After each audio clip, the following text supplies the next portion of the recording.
Welcome back, my YouTube family. Hope you guys are all doing well. Let's get into my street workout for the week. I've squatted over 750 pounds. I've benched over 500 pounds numerous times. And I've deadlifted over 750 pounds.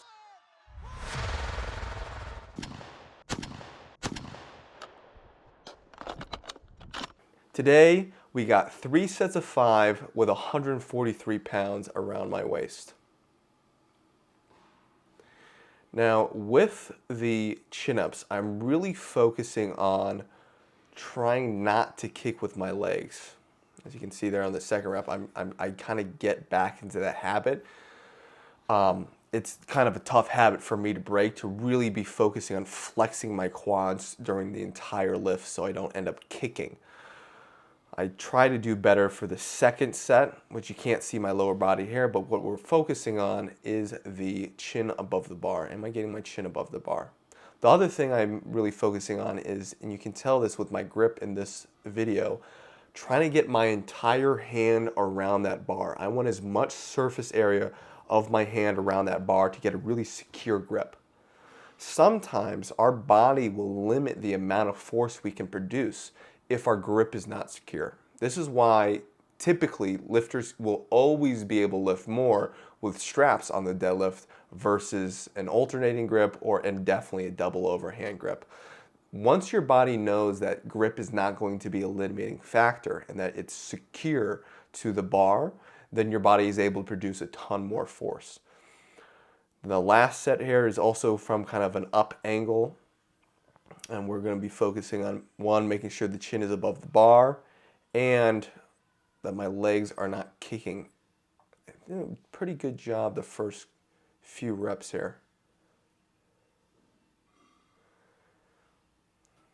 One thing I try to focus on is squeezing my abs slightly to help with the rocking between reps, trying to squeeze and almost tuck my pelvis under me a little bit, and this will help stabilize myself as I'm doing the chin-up. After the chin-ups, I'm just warming up, so then I immediately go into some dips here. I think the angle is pretty good on my back. This is like dead stop dips. Again, with 143, I'm just warming up because the next exercise we're doing is, of course, dips. First set of the dips, we're doing 235 pounds for 5 reps. This was difficult. Trying to pinch my legs together and exploding through. The thing about the dips and the chin-ups, unlike the squat, bench, and deadlift, at least for me, is that these are essentially a little bit more unstable of an exercise. So because I'm not used to them, I'm not as experienced in training hard on these movements, I need to really be working on creating that internal stability like someone who's an experienced street lifter will already have, right? While someone like myself who's an experienced power lifter is going to understand how to create that internal stability a ton on the squat, the bench, and the deadlift. The next set we move on to 180 pounds for max reps, and this week it was 9 reps. Again, really focusing on trying to pinch the legs, control my lower body, and putting 110% into every single rep.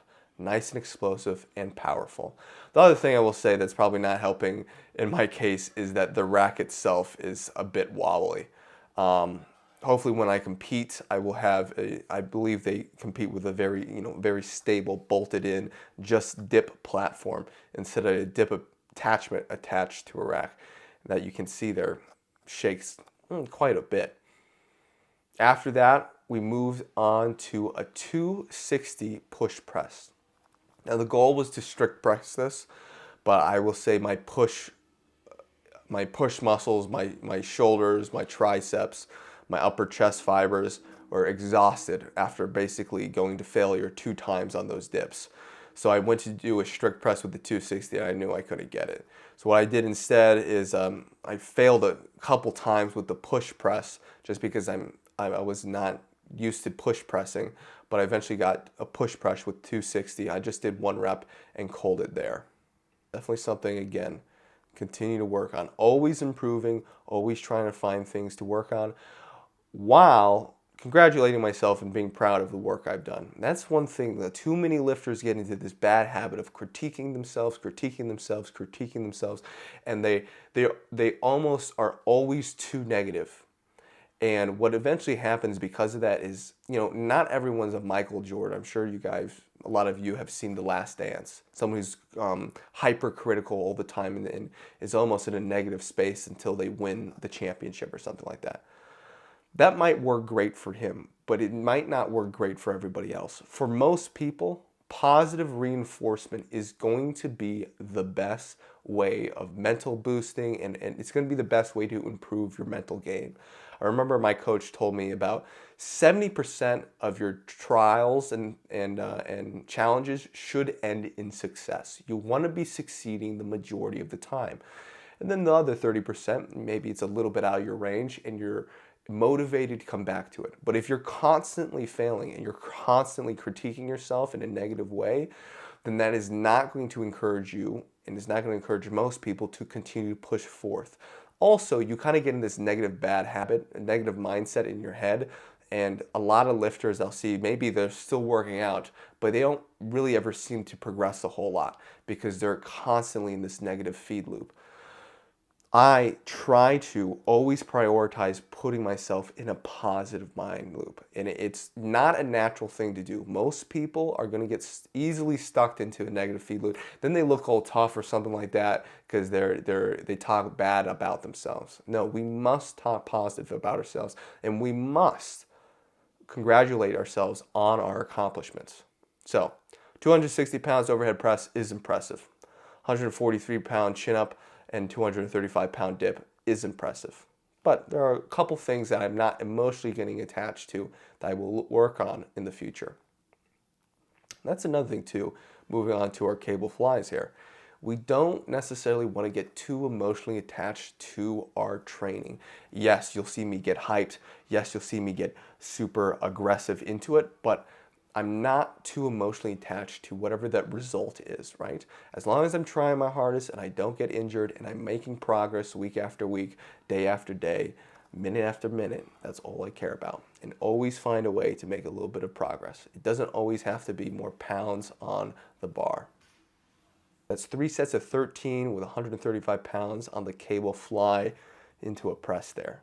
Now this is my last training week before my deload, so I really push the weight. I really focus on pushing the weight and going up to like an RP 9, 10 area. So you might see in some of these exercises I don't perform the best technique, like the pull downs I got here. Focusing on that power, focusing on the explosiveness. I did 6 sets of 9 and this is my last set, so you're gonna have to give me a little bit of break on my technique.